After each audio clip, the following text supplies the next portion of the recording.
سورہ فاتحہ کے حوالے سے قرآن پاک کی سب سے پہلی سورہ ہے اور میرے خیال سے بچے بچے کو یاد ہوتی ہے، اہمیت کیا ہے اس کی؟ قرآن حکیم کے حوالے سے زندگی کی کسی بھی انداز میں رہنمائی لی جائے، روشنی لی جائے، ہدایت لی جائے، یہ خیر کا باعث ہے۔ قرآن حکیم جو ہے وہ پروردگار عالم کا کلام کامل ہے، بے یعنی شک۔ آپ اس بات سے اندازہ لگائیے کہ جہاں یہ دنیا بھر کے اندر سب سے زیادہ پڑھی جانے والی کتاب ہے، وہیں پر انسانی تاریخ کے اندر جتنا صحائف کی شکل میں، الہام کی شکل میں اللہ کا ہدایت نامہ انسانوں تک پہنچا، ان ساری کتابوں میں سب سے زیادہ اصل حالت میں موجود کتاب کا نام قرآن حکیم ہے۔ سبحان اللہ۔ اور یہ بات جو ہے نہ صرف جو کلمہ گو مسلمان ہے، یقیناً یہ حوالہ ان کے لیے تو دل کی ٹھنڈک کا باعث ہے ہی ہے، لیکن دنیا بھر کے سارے جو غیر متعصب محققین ہیں وہ اس بات پر متفق ہیں کہ اس سے زیادہ مستند کتاب کوئی نہیں ہے۔ اور پھر جتنے زیادہ موضوعات کو اس قرآن حکیم نے اپنے اندر سمویا ہے، اس کی مثال بھی کسی اور کتاب کے اندر نہیں ملتی ہے۔ اور اس کا یعنی اس کتاب کی عظمت کا اندازہ اس بات سے لگائیں کہ یہ بے عیب رب نے ایک اپنے بے عیب فرشتے کے ذریعے اپنے ایک بے عیب رسول کے اوپر ایک بے عیب امت کے لیے جو ہے وہ اللہ تعالیٰ نے نازل فرمایا، تو اس کا اپنا ایک مقام اور مرتبہ ہے۔ آپ اس سے اندازہ لگائیے کہ جہاں اس پر عمل کرنا، اس پر غور و فکر کرنا اجر کا باعث ہے،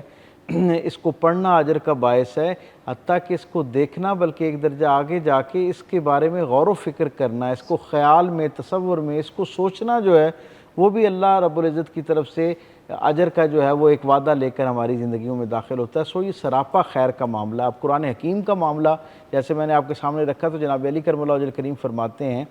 کہ قرآن کا جو صدر دروازہ ہے، یعنی جس دروازے سے قرآن کی وادی میں انسان داخل ہوتا ہے، اس کا نام سورہ فاتحہ ہے۔ اور سورہ فاتحہ بظاہر 7 آیات پر مشتمل ایک سورت ہے، لیکن اس کی عظمت کا اندازہ اس بات سے لگائیں قرآن حکیم کے اندر کچھ صورتیں مکی ہیں، کچھ صورتیں مدنی ہیں۔ یہ واحد صورت ہے جس کا یہ شرف ہے کہ اسے اللہ رب العزت نے ایک مرتبہ مکے میں اتارا اور ایک مرتبہ مدینے میں اتارا، سبحان اللہ۔ یعنی 2 مرتبہ اتارا گیا۔ اور اس کے بارے میں جناب علی کرم اللہ وجہ کریم کا فرمان ہے کہ ساری کائنات کے علوم کا خلاصہ الہام میں ہے، اور الہام کا سارا خلاصہ قرآن حکیم میں ہے، اور قرآن حکیم کا سارا خلاصہ جو ہے وہ اس کے افتتاحی یعنی سورہ فاتحہ کے اندر ہے۔ اور ہم یہ جانتے ہیں کہ اللہ کا کیا خوبصورت حسن ترتیب ہے کہ بظاہر 7 آیات ہیں، اور 7 آیات میں 3 آیات جو ہیں وہ ہمیں اللہ کے ساتھ مانگنے کا، اللہ کے ساتھ جڑنے کا طریقہ سکھاتے ہوئے کیا بتاتی ہیں کہ ہم نے ابتدا میں کیسے اللہ کی تعریف اور توصیف بیان کر کے اس کی رحمت، اس کی عظمت اور اس کی جو کائنات کے اندر پھیلی ہوئی حاکمیت کی وسعت ہے کہ وہ رب العالمین ہے، پھر اس کے بعد اس کا رحمان اور رحیم ہونا جو ہے وہ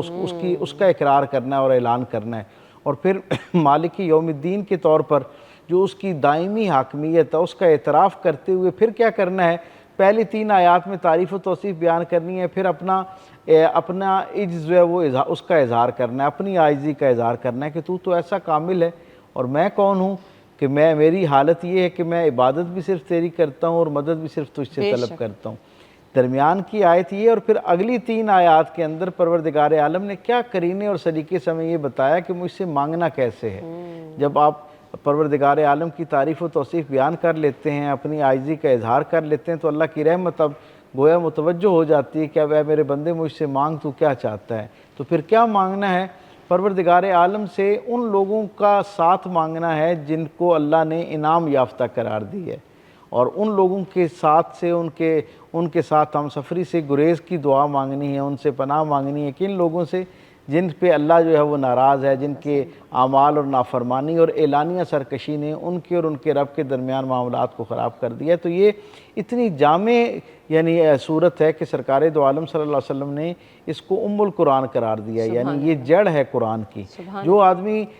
پورا قرآن پاک نہ سمجھ سکے نا، تو مفسرین نے یہ بات لکھی، حضرت عبداللہ ابن عباس جن کو رئیس المفسرین سرکار دو عالم نے فرمایا میری امت میں سب سے بہتر قرآن سمجھنے والا ہے، وہ یہ کہتے ہیں کہ جس آدمی نے پورا قرآن سمجھنا ہو نا، وہ صرف ان 7 آیات پر غور کر لے، یہ جو سورہ فاتحہ ہے، تو اسے پورا قرآن سمجھ آ جاتا ہے۔ اب آپ سمجھیں کہ ہدایت کے درجے پہ اس کی یہ شان اور عظمت ہے، یہ کیسے ہو سکتا ہے کہ ہدایت کے درجے پر یہ شان اور عظمت ہو اور برکت کے درجے پہ اس کا معاملہ منفرد نہ ہو؟ یقیناً یہ برکت میں بھی ایسی منفرد ہے۔ اسی لیے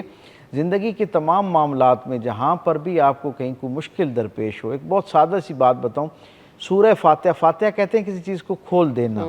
سورہ فاتحہ کا مطلب یہ ہے کہ زندگی میں کوئی رکاوٹ بھی آئے، جہاں آپ کو لگے کہ دروازہ بند ہو گیا ہے نا، اس دروازے کو کھولنے کی کنجی کا نام سورہ فاتحہ ہے۔ سبحان۔ تو دیکھیں آپ نے بہت آسان طریقہ بتا دیا ہے ڈاکٹر صاحب نے، کہ آپ نے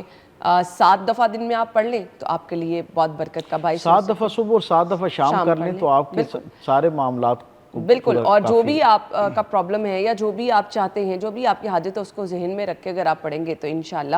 آپ کی وہ حاجت بھی پوری ہوگی۔ میں یہاں ایک بات اور تیزی سے بیان کرتا جاؤں، جن لوگوں کے ہاں ایسی بیماریاں پائی جاتی ہیں جنہیں ہم عرفیت میں لا علاج کہتے ہیں، یا بہت برسوں سے جن کا علاج نہیں ہو رہا، آپ یہ طے کر لیں کہ کچھ وقت کے لیے آپ نے صرف ان کو سورہ فاتحہ کا 7 مرتبہ پڑھا ہوا جو پانی ہے نا، جو چیز بھی ان کے انٹیک میں شامل ہے، وہ یعنی پانی کی شکل میں ہے یا کسی جیسے خوراک ہے اس کی شکل کے اندر ہے، ایک ڈراپ اس پانی کا جس پر آپ نے 7 مرتبہ سورہ فاتحہ پڑھ رکھی ہے، اس کا ایک ڈراپ ہر انٹیک کے ساتھ شامل کریں۔ آپ دیکھیں گے کچھ دنوں کے بعد اگر وہ بیماری روحانی نوعیت کی ہے، جسمانی نوعیت کی ہے یا نفسیاتی نوعیت کی ہے، تینوں درجوں پر سورہ فاتحہ کا جو کمال ہے، اس کا جو معجزہ ہے وہ آپ کو ظاہر ہونا شروع ہو جائے گا۔ سبحان اللہ۔